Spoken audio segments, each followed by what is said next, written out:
আমি কি কিডন্যাপ করতে বলেছি মানে? থাক, এখন আর কোনো সাফাই গাইতে হইব না।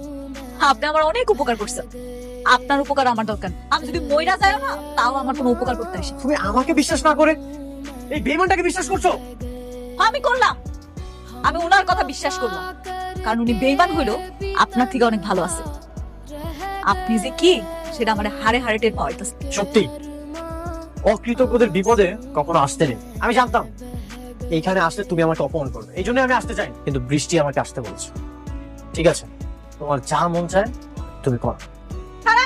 মিস্টার অনিক, আপনি কি জানেন একটা ভালোবাসা টিকা থাকে কিসে? বিশ্বাসে। আপনার উপরে যে আমার বিশ্বাসটা ছিল সেটা আপনি উঠায় ফেলাইছেন।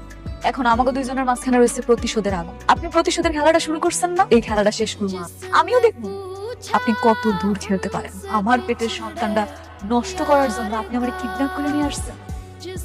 ঠিক আছে, আমিও দেখবো আমার এই বাচ্চা পৃথিবীতে না এসে কেমনে থাকে। দুনিয়ায় যত নির্বাচন আছে এর মধ্যে সবচেয়ে কঠিনতম নির্বাচন হলো ভালো জীবন সঙ্গী নির্বাচন করা। আজ আমি উপলব্ধি করছি সত্যি নিজের সাথে আমি অনেক বড় অবিচার করে ফেলেছি।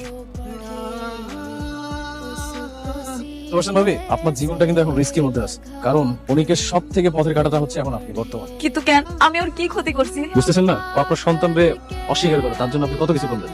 শালিমা বিল্ডার্স এর প্রকল্পটা আপনি ওরে না দিয়ে আমার দিলেন। দেখেন, ও তো একটা দ্বিতীয় স্ত্রী আছে, এখন আপনি বেঁচে থাকলেই ওর একটা জীবন নষ্ট। আপনি একটা কাজ করেন, আপনি ওর নামে একটা মামলা করে দেন। এটা শুধু আপনার জন্য না, আপনার গর্ভের সন্তানের নিরাপত্তার জন্য হলেও আপনার কাজটা করা উচিত।